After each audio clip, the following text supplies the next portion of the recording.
தாய்மார்களுக்கு உயிரிழந்த குடும்பங்களுக்கு, கரூர்ல உயிரிழந்த பிள்ளைகளின் குடும்பங்களை கர்த்தர் ஆறுதல் படுத்தும்படி இல்ல ஸ்தோத்திரம் பண்ணுவோமா? ஸ்தோத்திரம் ஸ்தோத்திரம் ஸ்தோத்திரம் ஸ்தோத்திரம் ஸ்தோத்திரம் ஸ்தோத்திரம் ஸ்தோத்திரம் எல்லாம் ஸ்தோத்திரம் பண்ணுங்க. ஹல்லேலூயா. பரலோக பிதாவே, ஆண்டவரே நாங்கள் உம்மை துதிக்கிறோம் அப்பா, உம்மை ஸ்தோத்திரிக்கிறோம் ஆண்டவரே. ஆண்டவரே, கரூர் பட்டணத்துல ஆண்டவரே ஸ்தோத்திரம், உயிரிழந்த குடும்பங்களுக்காக ஸ்தோத்திரம், பிள்ளைகளை இழந்த குடும்பங்களுக்காக, தாய்மார்களுக்காக, பெற்றோர்களுக்காக ஸ்தோத்திரம் ஆண்டவரே. அப்பா, ஒவ்வொரு குடும்பத்திலும் ஒரு ஆறுதலை ஆண்டவர் தருவீராக, ஒரு தேர்தலை தருவீராக, ஒரு சமாதானத்தை ஆண்டவர் தருவீராக. ஓ ஹல்லேலூயா.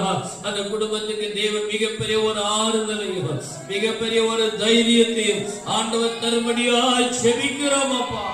சகல விதமான ஆறுதலின் தேவன், கருவிலே உயிரிழந்த குடும்பங்களிலே ஒரு ஆறுதலை தேவன் கட்டளையிடுவீராக, ஒரு சமாதானத்தை கர்த்தர் கட்டளையிடுவீராக. ஆண்டவரே, உம்முடைய தயவான குடும்பங்கள் மேல் இறங்குவதாக. மனமுடைந்து போயிருக்கிறவர்களை என் ஆண்டவர் ஆட்டி தேற்றி பலப்படுத்துவீராக, ஆட்டி தேற்றி தைரியப்படுத்துவீராக.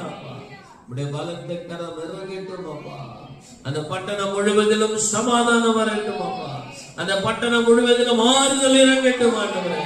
அந்த பட்டணம் முழுவதிலும் தேவனுடைய சமாதானம் இறங்கட்டும் அப்பா. ஆசீர்வதிக்கும்படி ஜெபிக்கிறோம். இயேசு கிறிஸ்துவின் நாமத்தில் ஜெபிக்கிறோம். ஆமென். ஆமென்.